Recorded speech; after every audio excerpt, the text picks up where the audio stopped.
bile kaartii bitanii jiru. Maarree caammaan bitatta. Inni bitattaree. Wanni noo maali kaartiidha? Maasoo caammaan bile kaartii bitanii jiru. Maarree caammaan bitatta. Inni bitattaree. Ani wayisi ambar waadaa kiyya guute. Ani eegasii bite boodan kophee dhabe. Maa caamma birrii isa wallaan qaban birrii. Anjaan birrii takka qabu. Kophee mallee bitattu. Maal naaf bittee duraan. Amma saantima qaban. Amba daa'ii haadee bittu malee wanni si gabbaraniif maal ture. Kanaafuu akka daa'ima deebisuu feetanii miree kophees waa isin malee guutuu na bita. Afaa Oromooti. Yoo hin taane immoo hollaa nan baasu akkanatti. Nan baasu. Nan baasu. Warra walirraa binnee waa gurguruu jirra seeti nan baasu maali? Jechuun kan nan baasu kennumaa sunuu daa'ima sunuu kennuun nan baasu. Daa'ima kennuun nan baasu sila bara ilmoodhaan. Maallaqa akka ilmoo yoo taate karaa sirraa bitutti jira daa'ima sirraa bitutti jira. Adama daa'ima ija arguu beekami. Caammaa abbaa sadii ajaa'ibaa babbareedaa. Abbaa sadii boru naa qopheessiiti asin na eegi dhufee caammaa sana argee fudhee mucaa fidee si dhufa. Afaa Oromooti. Sirraa bitutti jira hin jedhee daa'ima sirraa bitutti jira. Kaamila mataa nu gara galchi kaana. Assalamu alaikum warahmatullahi wabarakatuh. Ashama harka fuunee warra amantaa biraas akkam jirtu hordoftootaa fi kabajamtoota koo jirra jirtu bakka jiraatta. Dhugaa rabbii waan nama ajaa'ibu. Wallahi waan nama ajaa'ibu haalaan. Wallahi argitanii kophee maa hambiftee ergi kophee naan binnee naan baasuu akka waan yookaanii horii wayii yookaan hoolaa wayii kaamilaatti gurgurataaru wayii jechuudha. Ani kanan jedhu wallaahi sheer godhaatti kaamilaa biraan gaafa jalqaba duraas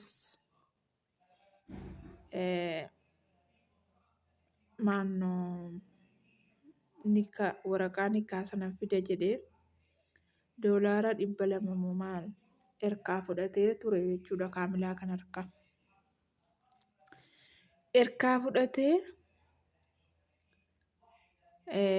akkasitti amma naqee fidee dhufa jedhee erkaa fudhatee bahee calaa jedhee erkaa bahee morme jechuudha. Sanas hin beekti. Hadhas uffata kana erkaa guurratee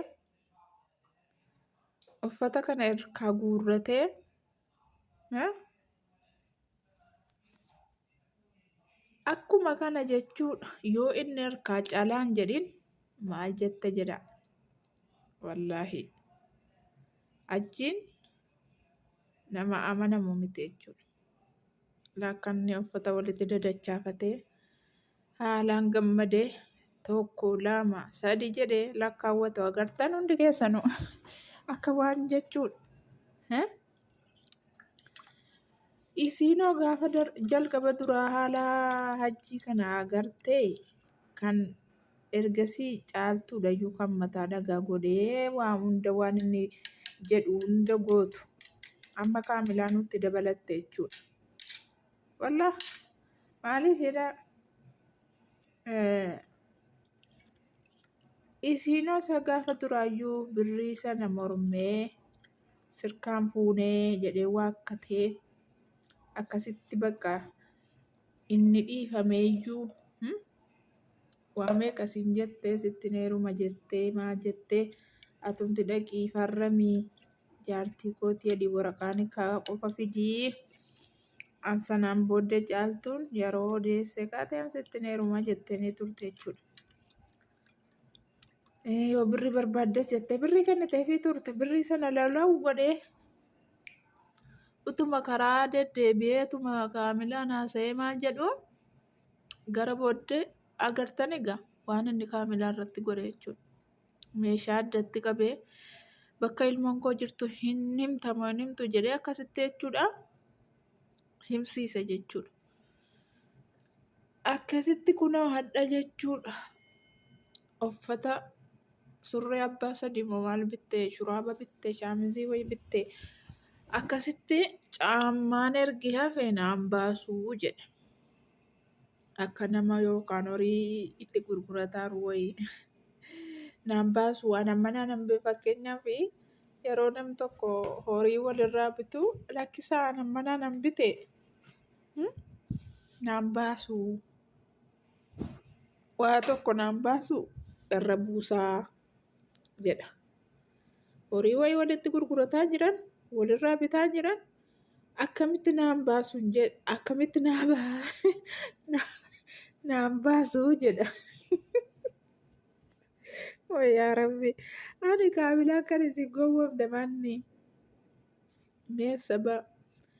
Tamaam bittee fi miti ergi bittee anis kunoo waadaa sii guutee waadaa kee ani hin cabsine amma caammaa qofan boritti sii bita. Uffanni kunoo biteera uffanna taa'u borof caammaa bitee ennaan caammaa bitee fide atis daa'ima harkaan qabadhu kottuu uffata kee hunda fudhadhu deemii maan jedhin. Amma inni kan mucaa jedhee kan isaa jedhee guurratee adeemu maa calliste. Uffata sii bitee waadaan sila mucaa fiduudha mitee uffata sii bitee bor caammaan itti sii bita. Bor kan soba hin qabne mucaa fidii kottuu waa hunda uffata keessa rakkabadhu jechuu ni qabdi jechuudha silaa kaamilaan. Amma uffata kana harkaa guurratee yoo mucaa sana fiduu didee akkam gochuuf deemti? Waa meeqa dhabuuf deemti laa?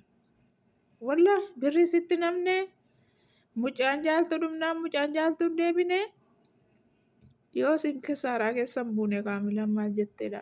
Dhugaa rabbi achiinis amma birrii fudhatee gabba'ee kee na bakkee ga'u morme miti? Hin morme.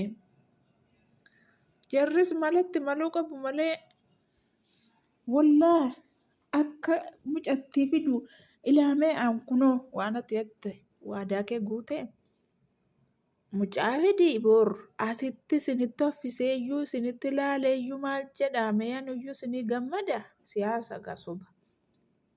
Mucaas fidii mucaatti offifnee kan mucaallee caammaallee miila sii ilaalee akkasitti bitaa fi kan kee immoo kunoo amman gadi ba'ee bitaa bor mucaa qabadhuu kottuu maan jedhin.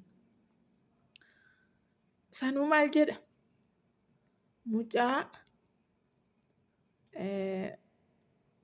borrennaa bitte naa dawwalii galee manatti uffadhee mucaatti soffisee sanaan booddee manatti uffannee harka qabadhee dhufaa jedha.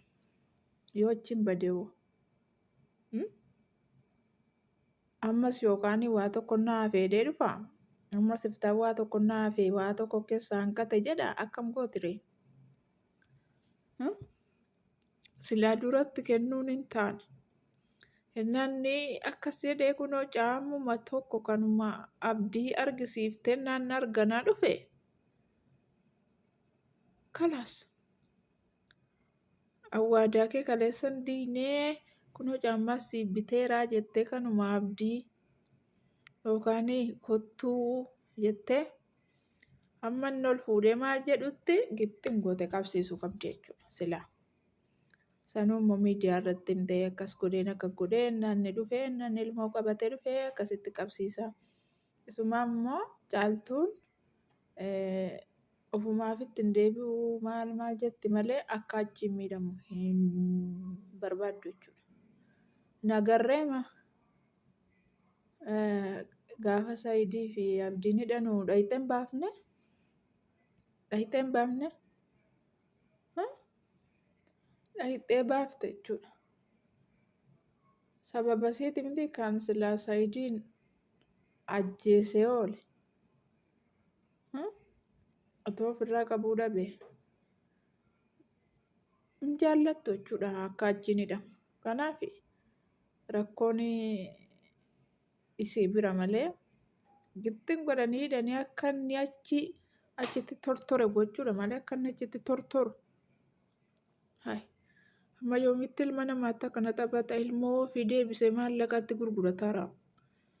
Ilmoo ofii deebisee maallaqatti gurgurataara. Sanuuyyuu maal jedha?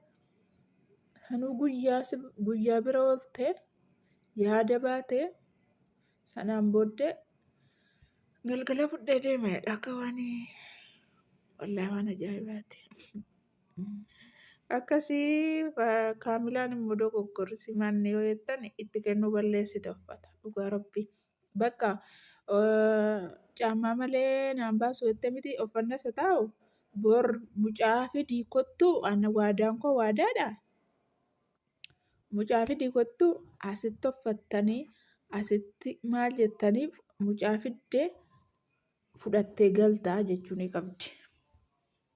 Bor ammas waa bira haasa'a amma achiin waa biraa dubbata namaan galu.